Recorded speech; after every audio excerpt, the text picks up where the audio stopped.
My name's Hazel Parkins.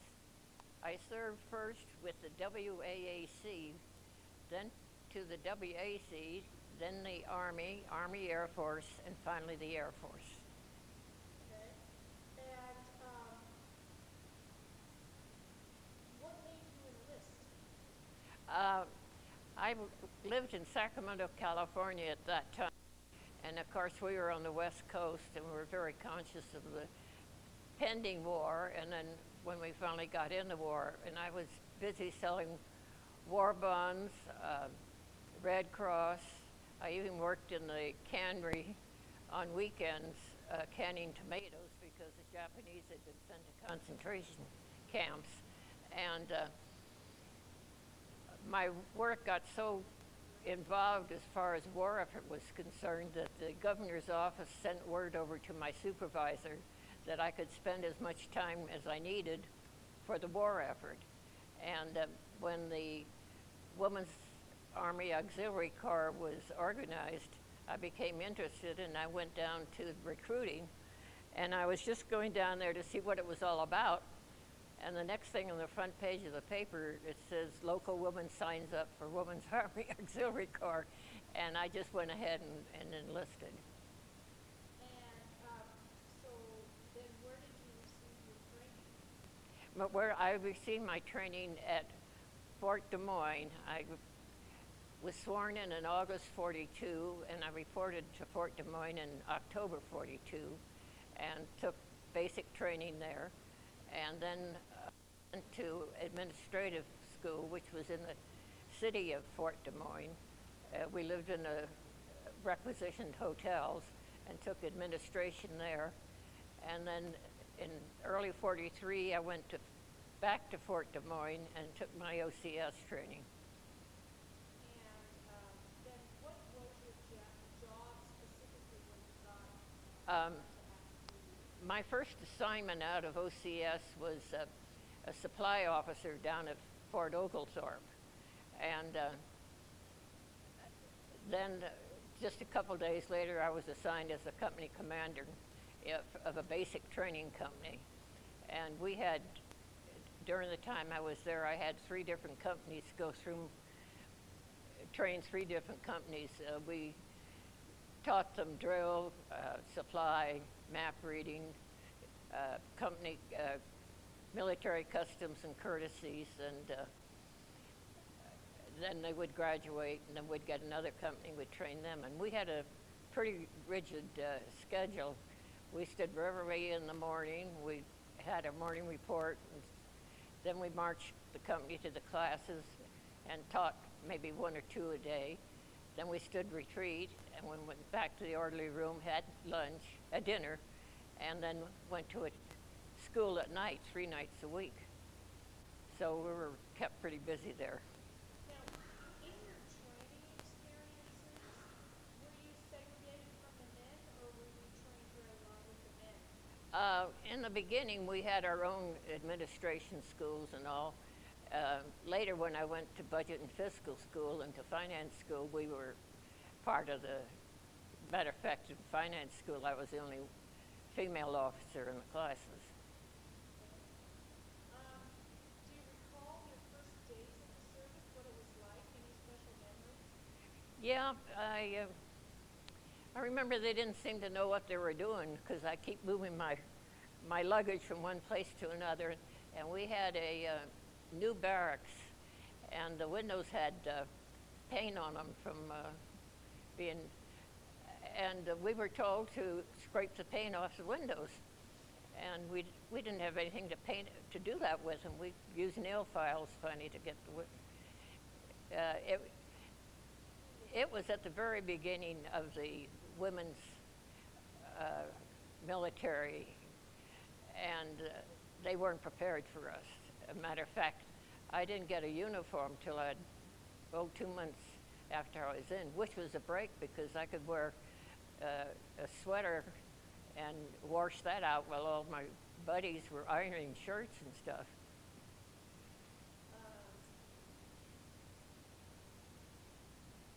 So during your tour of duty, did you ever go overseas? I went to Panama, and I was down there after my training, going out as a company commander of squadrons. I finally was assigned to the Central Flying Training Command as a finance officer, and I was at Luke Field, and they temporarily closed down, and I was transferred to the Army Audit Agency, and they had a special assignment to do a big audit down in Panama, and I was sent down there on temporary duty for 6 months. That was the only time I went overseas. And what was that like? That was, it was quite a place.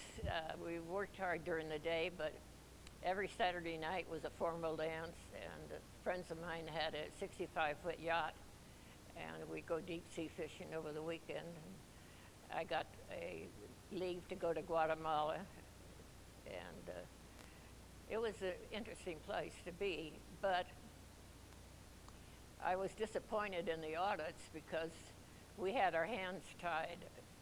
And one example, when an auditor goes to an account, he has an envelope that was prepared by the previous auditor. And the first thing is to check and see what the reports of survey were outstanding. And I found one where there was a generator and a building missing. And the audit was, report of survey was in progress. And so I started inquiring about it, and I was told to keep away from it, that it was in the CIA's hands and that we weren't supposed to bother about it. So then I came across this.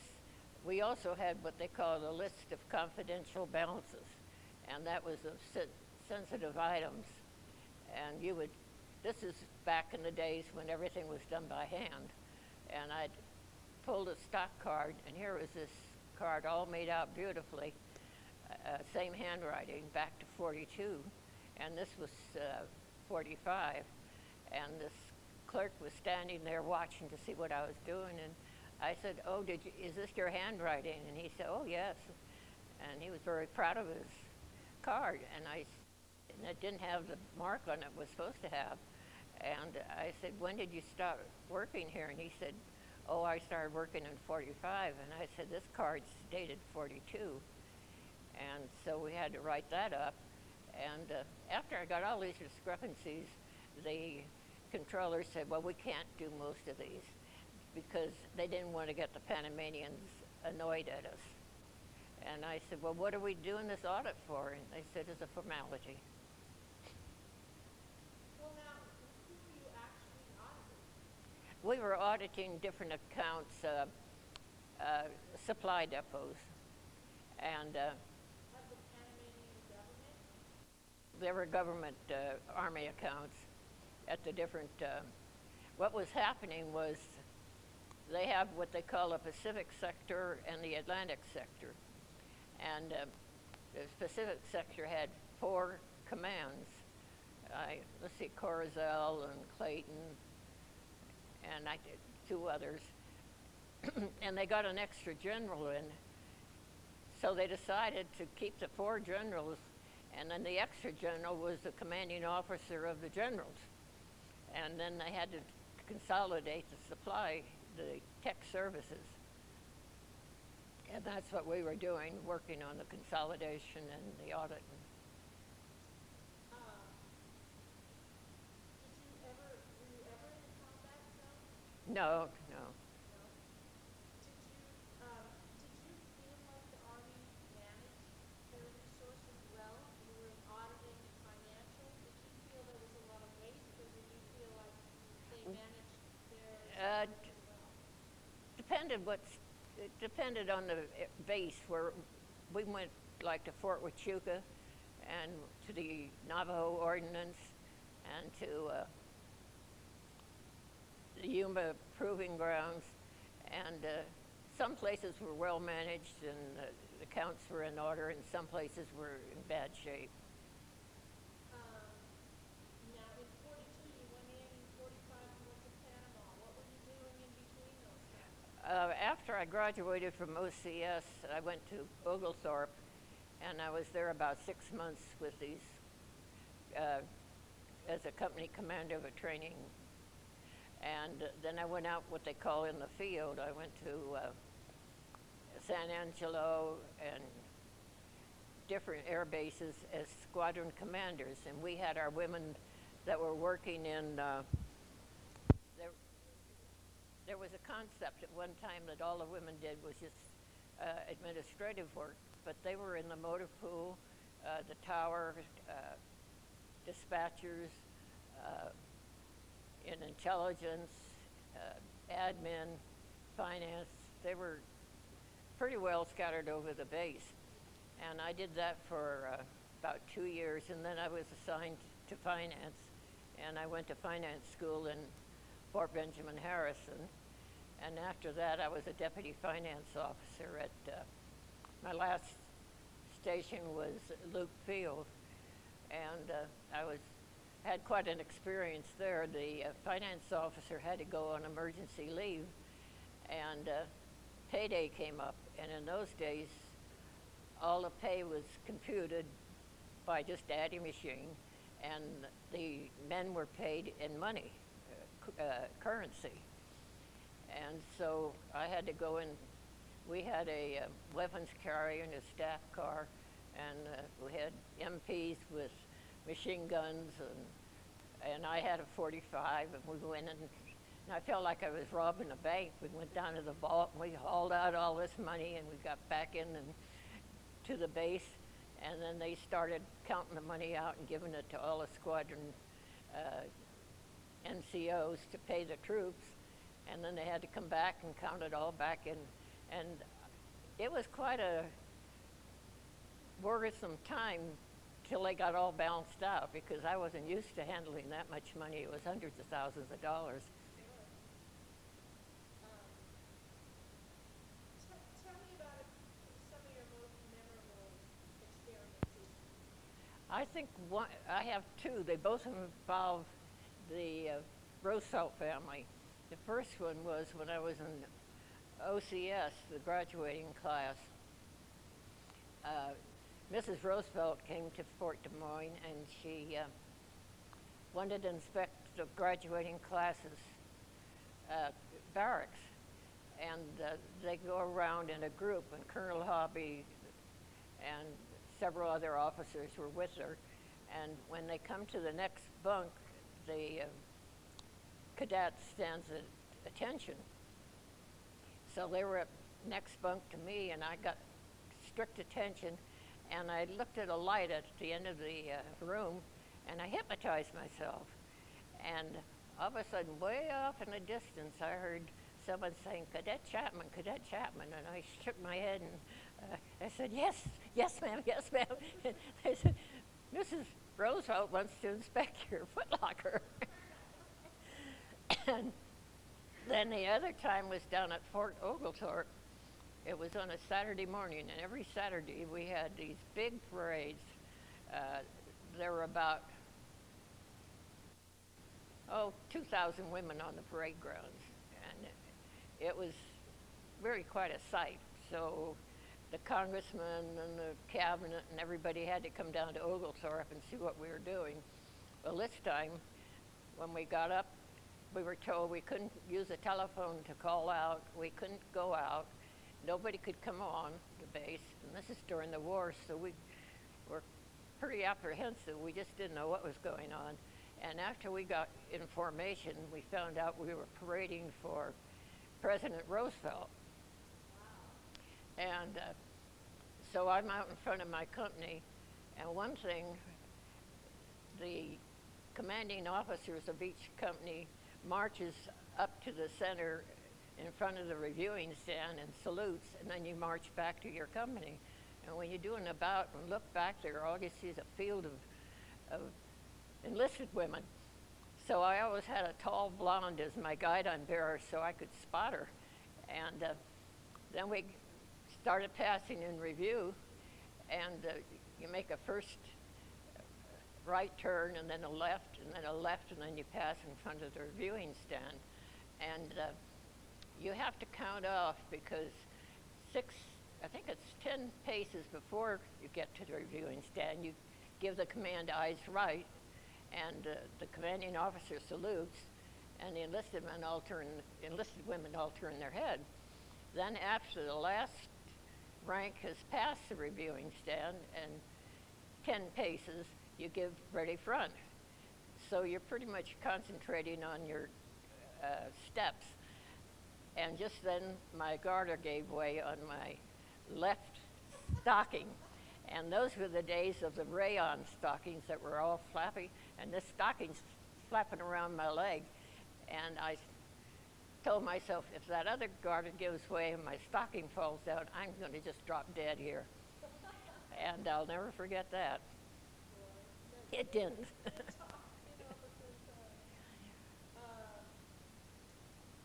So, how did it feel to be part of this kind of brand new, and be an officer in the military? Well, sometimes I kind of stop and think, what am I doing here? And I always like getting into things and finding out about things. And I was lucky in all the classwork, and because I worked for the state of California, and in order to get a promotion, you had to take examinations. And to keep up on that, I was going to college at night, studying and taking examinations there. And I was lucky to get pretty good grades with the state, and that studying habit was to my advantage when it came to all these tests. When I was in OCS, the platoon officer took us into Des Moines to bowl, and I had a sore throat and a cough, and I was trying to get some salt to take back to the barracks, and she saw me, and she came over and talked to me, and I started coughing. She said, "You better go on sick call in the morning." And when I got back to the barracks, I was they had 2 bunks, and I was in the top bunk. And I was going down one side of the barracks, the quarters, and CQ was going down on the other side making bed check. And you had to be in your bed or you'd get a gig, and you didn't want to get gigs in OCS. So I quick got to my bunk and started to jump into it, and it was short-sheeted. Well, then the next morning they came and told me I had to go on sick call. And the dispensary, this is in November in Des Moines, snow on the ground. I had to walk a half a mile to the dispensary. I had a strep throat and a fever, and I had to walk back to the quarters to pick up my gear and walk a mile to the hospital. And as I was trudging along with this stuff in my arms, my pajamas and things, I went by the band barracks, and they started playing the Death Dirge, da, da, da, da, da. And here I am, a lone figure out in this cold, snowy day, and I'm laughing and crying at the same time because it was funny, but at the same time I thought I was going to be washed out.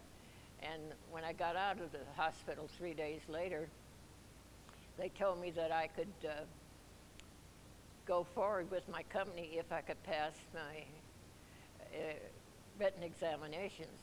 And that training I had on taking examinations came in handy. They had me report to the orderly room at 7 at night, but they didn't show up with the papers till 9, and I'm just out of the hospital. And it was after 11 when I finally finished them all. And then as I went to go to bed, they told me I was first sergeant the next day, and I had to march the company all around. So. Did you feel like you were being? Well, I felt like I was being challenged. Yeah. I thought. Maybe you were being singled out? No, not that at all. It was that way with everybody. I just felt that I was being tested. How many women? Was this all women at this officer? What was that? Was it all women? Yeah, oh yeah. When we first got to Fort Oglethorpe, we had this at Fort Des Moines, we had male officers and enlisted men because I hadn't trained women to take that over. And I remember one night at the club at Fort Oglethorpe, these male officers were talking, and one said to the other, "How come you ended up here? because they didn't feel too good. Here's the war going on, and they're playing nursemaid to a bunch of women. And the other one said, well, you know, when I started out, we got on the train, and there were about a dozen of us, and we kept transferring, and we'd lose one or two. And finally, about 4 of us ended up, and they said, what did you do wrong to end up at training women? Maybe they just drew the lucky straw, really. Yeah. How long did you stay in after the war? I stayed until 48. That was when I was I was in finance and in the Army Audit Agencies. And where else did you serve? I went to San Angelo, Texas, Perrin, Childress. That's way out in the Panhandle. We used to say Oklahoma Blue in one day, and one time we had to parade occasionally, and so I was out with what they call a dry run, and a dust storm came up, and we tried as long as we could, but it just got too bad. So going back to my orderly room, I stopped in the club, officers club, to try and get some of the dust off me. And I went in the ladies' room, and here were these officers' wives, and this one said, you know that fan's been blowing my hair all day. And they kind of looked over at me, and I said, tough. And I was trying to get the dust out of my teeth. Any place else that you served? Well,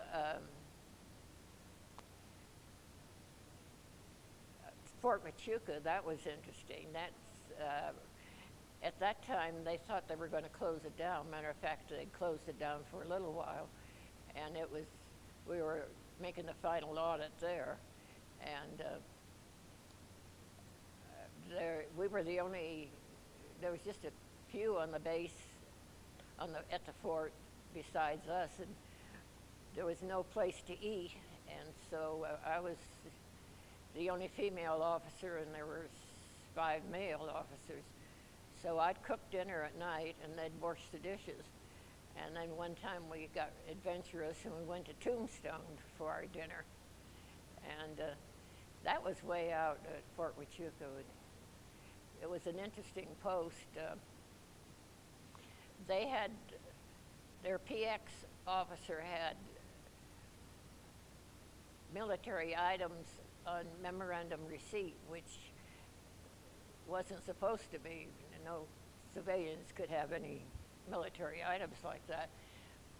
So I started writing that up, and I was told that way back in the Indian days, the paymaster couldn't get through to pay the troops at Fort Huachuca, and the PX officer paid the troops, and Congress passed a law that the PX had these privileges. So that was quite interesting, because that was an old post. Did you make any close friendships while you were in the service? Did you make any close friendships while you were in the service? Yes, of course, in moving around, I had one close friend. We went even through OCS and down to Fort Oglethorpe together, and then finally we were separated. And in the service, I didn't make too many close friends. I had a lot of acquaintances.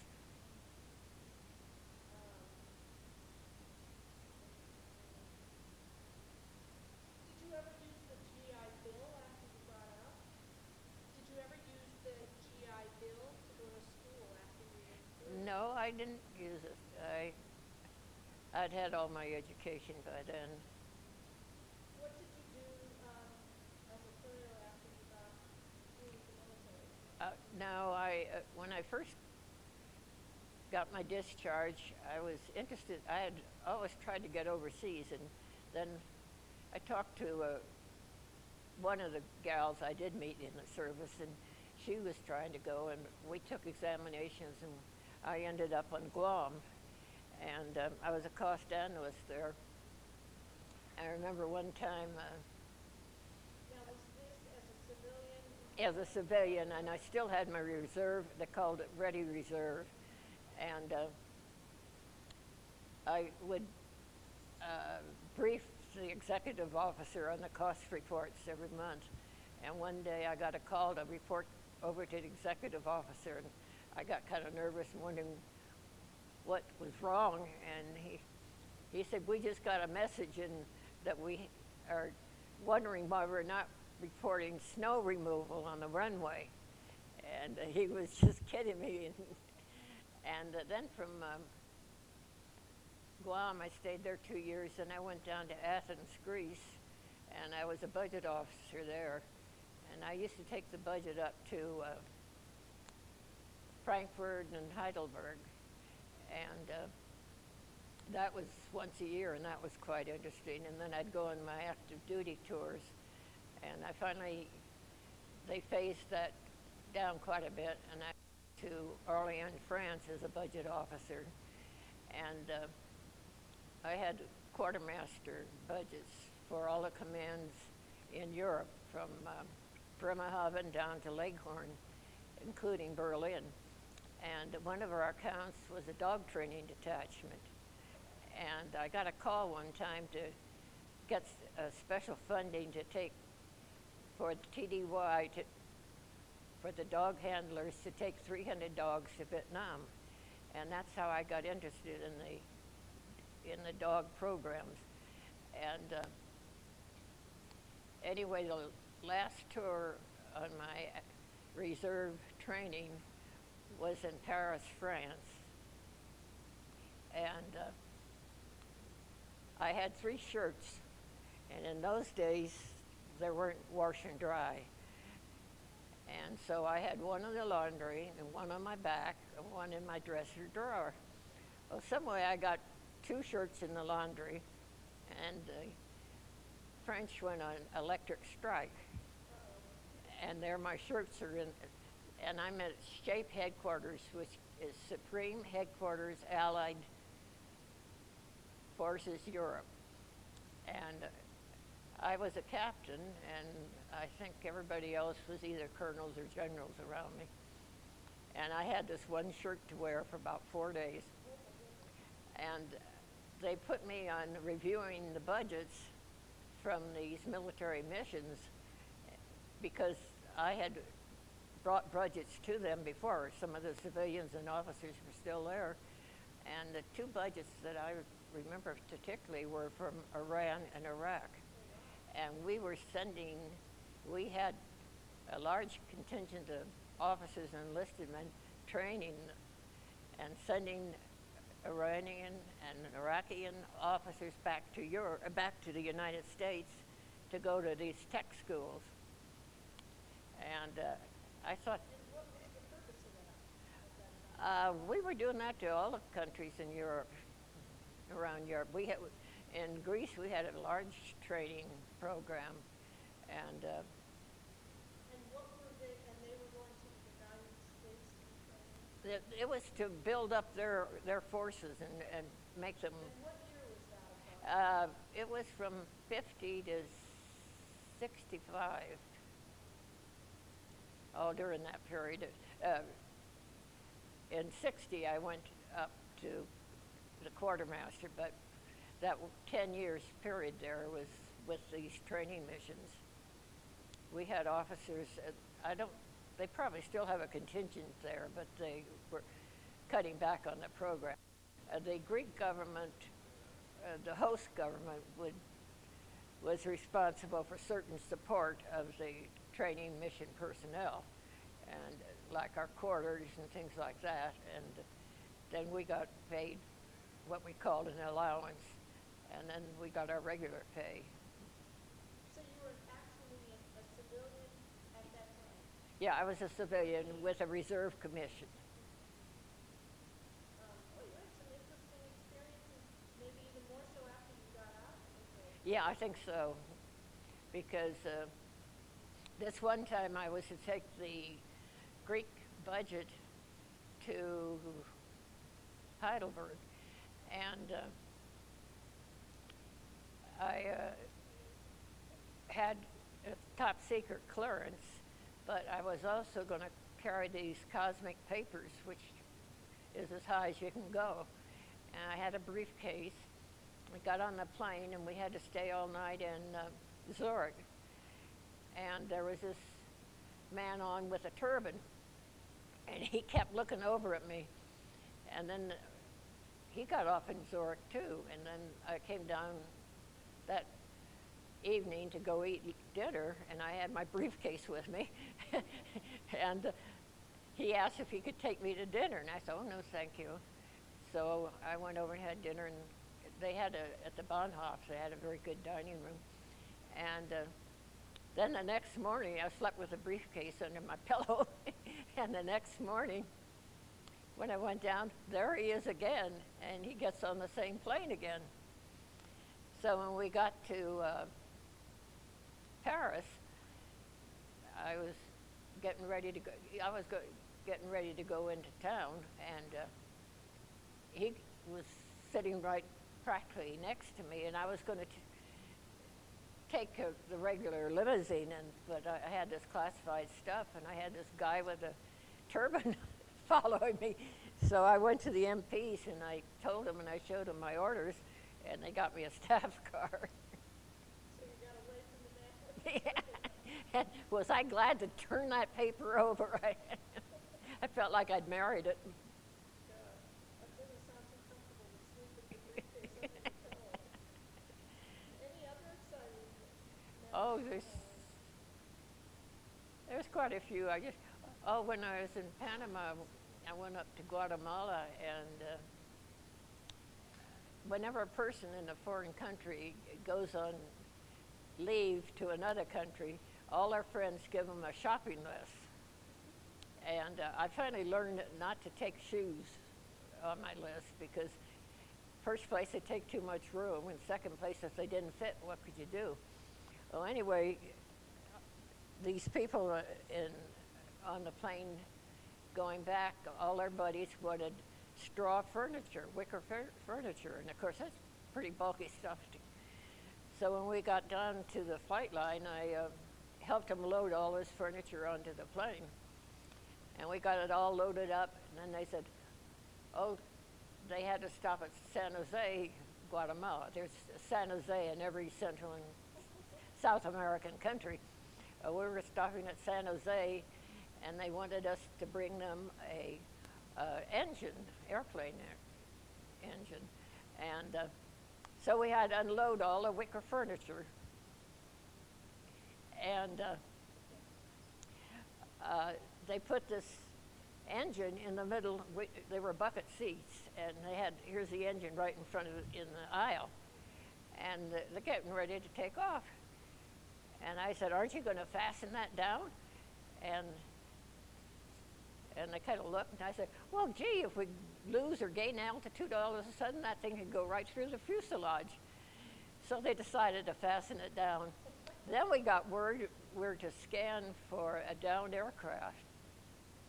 And that meant they flew at about 2,000 feet, right over the boondocks, and you had to look to see if you could find this aircraft, and all these trees are going by fast, but you only had to scan for 5 minutes at a time. And it was quite interesting, though. There'd be this little village, all the huts up on the poles, and you could see a line through the jungle for their paths from one village to another. Now, where was this? In Guatemala and Colombia. Okay, well, I have a little note here that I need to ask you. How you got to finance school on the railroad car? Oh, yes. When I went to finance school from Fort Randolph Field, I was on a train. What year was this? When did the war end? It was, 45. yeah, it was 45 then, because it ended just after Anyway, I was on this train, and there was a couple of officers, there was a general's wife, and there was a private's wife. And the private wife was very, very pregnant. And the general's wife was distant. she didn't want to have anything to do with us. But we were having a heck of a good time. And the two officers were taking a Jewish body home, and they had to get there at a certain time so they could have the funeral.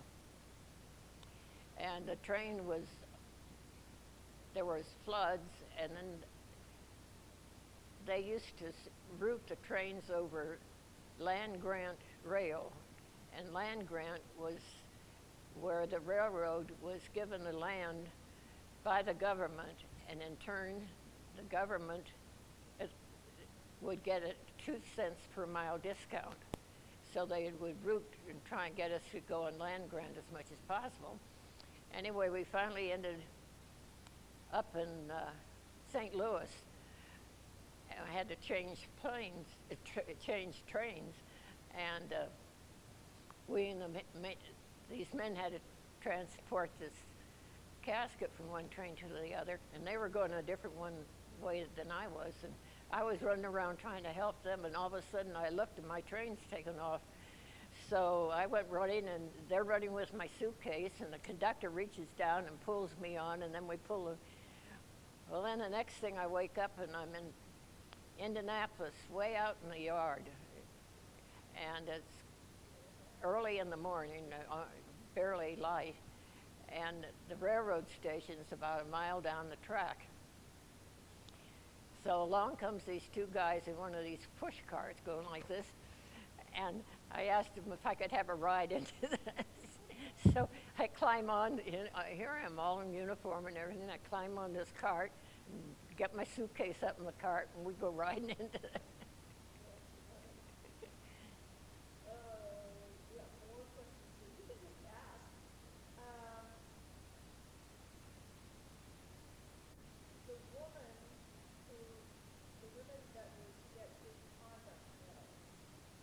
Oh, yeah. At Childress, we would have, we would stand retreat with the cadets every Thursday night. Now, this was during the war, right? And yes, and I received information that, a memo from the officers, personnel office, that 6 of our women were eligible for good conduct medals. And the colonel wanted to have them presented at the retreat ceremony. But it turned out that one of the women we just recently had physical inspections, and one of the women was pregnant. So I couldn't see her getting a good conduct medal.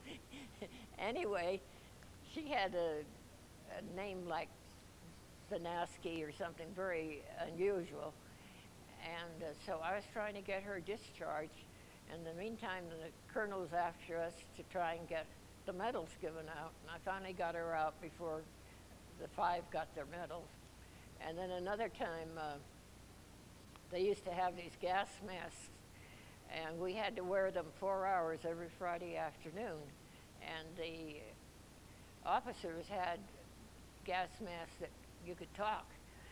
And one Friday afternoon, the phone rang, and the first sergeant told me the commanding officer was on the phone, and then she pointed at my gas mask, and I realized that she'd have it on. So I said, and he said, "Oh, good, you're the only officer I called that had their gas masks on."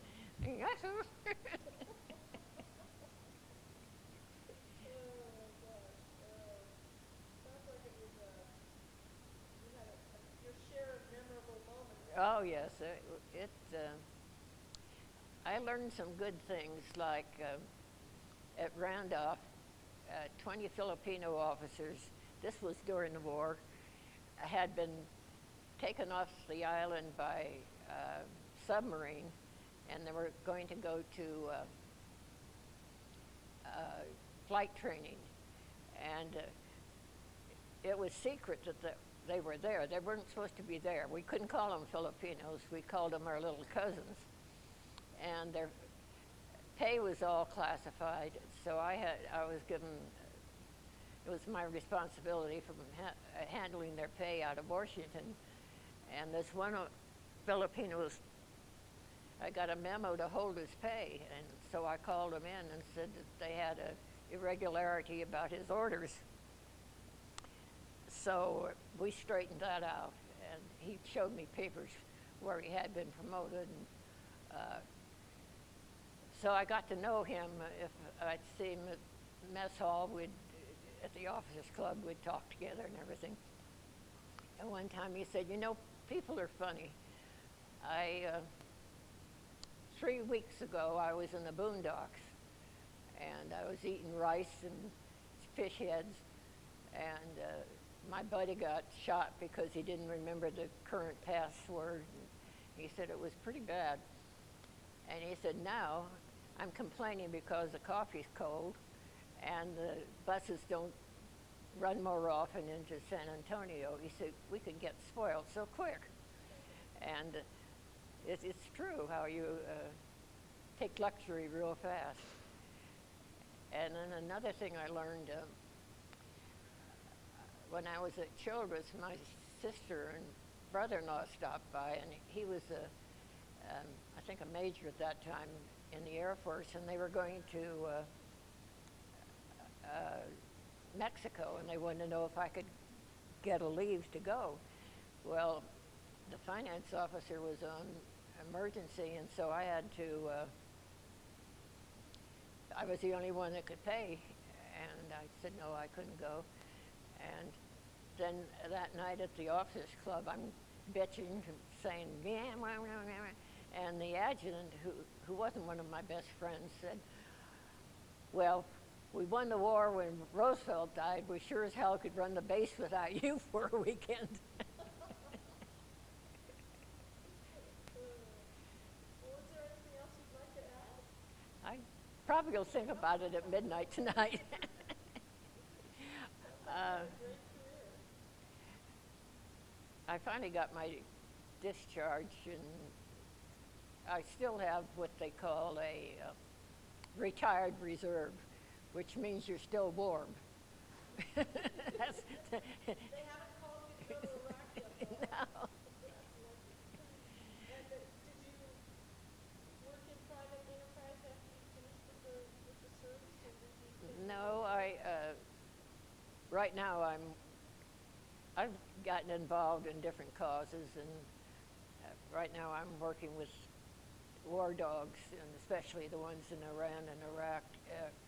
What I'm doing is getting, well, the dogs, when they're off duty after they've done whatever work they did during the day, there's nothing for them to do, and they're pretty high, very active dogs, and so they need toys to play with, and they also need boots and glasses, sunglasses, and so I've sent $700 and something worth of money and supplies. There's a retired Vietnam Marine war dog handler in New Jersey, and he collects all this, and he sends it to Iraq and to Afghanistan. I just read an article that was in the paper about him that he emailed me. He had a dog named Stormy in Vietnam, and when we pulled out of Vietnam, there were about 400 dogs still there, and that, well, between 3,500 and around that. They never did keep good track of them, but there were thousands of dogs, and they just left them there. And Stormy was one of them, and he and another retired dog handler have been doing all kinds of things to try and help the dogs. And one of them, another thing, they're trying to get a national monument for them. And so I've been very active in trying to get, I really prefer collecting money because to ship the supplies, my last shipment was $56 for the dog toys and stuff. And if I send him money, he can just buy it, and he has what he calls canine care packages. And right now I'm working for their Christmas. There's a website to check on these, and it's Ronald, Ronald, Aiello, and he has the whole history of the war dogs, and the most wonderful pictures showing them. Even showed them playing with the toys that they get.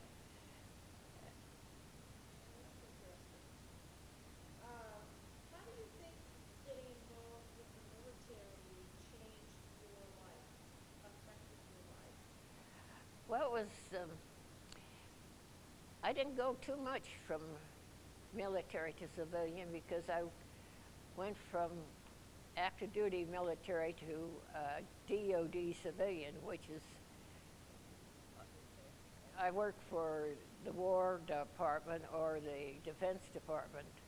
I started in 1948 and I retired in 72.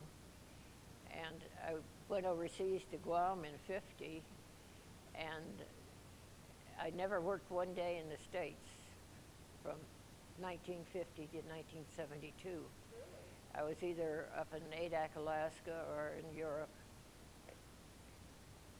So, as you look back on it, was it rewarding for you? It was a wonderful, very interesting. Questions, please? Before I want to say something. Good, Brett. And then I went to Walnut Creek, Stockton, and Sacramento. Okay, and so when was this picture taken? That was taken at Fort Des Moines, In what year? 42. 42?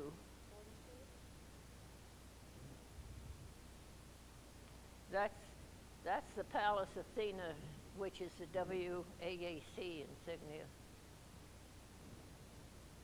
Point again. Point to it again, would you? Right. Christmas cards. Okay, go ahead. This is the picture I used on my Christmas cards in 1942. Guess we'll have to do that over, won't we? Right. This is the picture I used on my Christmas cards for the year 1942.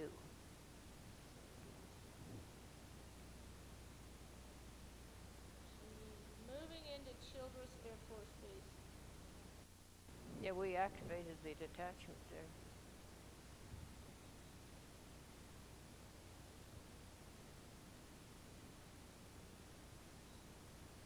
What year?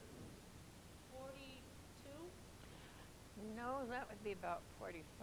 About 45. Okay.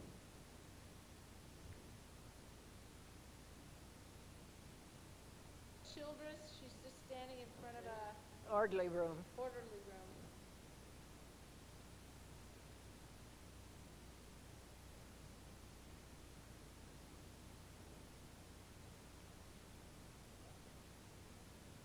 Between a rock and a hard place.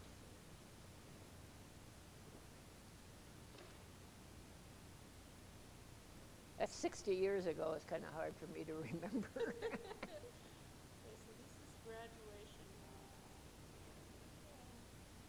Graduation for finance school, she's a young woman.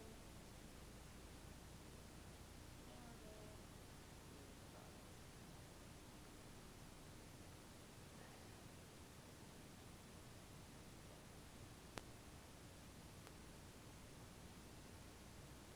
Okay, so this is in the late 90s, dedication of the Women's Memorial Yes. in Washington, D.C.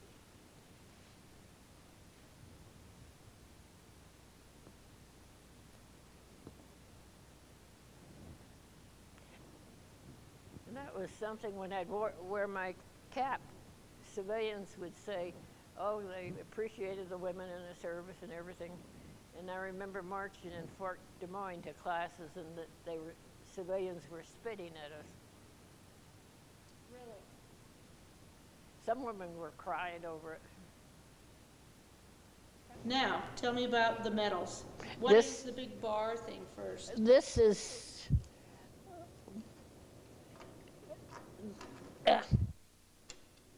Okay. This is the Women's Army Auxiliary Corps Medal, which went out in 1943. It signified that I served in the auxiliary, and at that time we weren't really part of the Army, we were auxiliary to the Army. And then in September 43, we became a component in the Army. And they were called the Women's Army Corps? And before we were just an auxiliary. I see. Okay. And what's this one for? This is the Finance Corps. Okay. And that means that you're a dispersing officer. And matter of fact, we couldn't even play the slot machines if we were in the Finance Corps. Okay. And this one? That's the Pallas Athena. It was the first medal for the Women's Army Auxiliary Corps, and it was taken from the Greek goddess of war, Okay. Pallas Athena.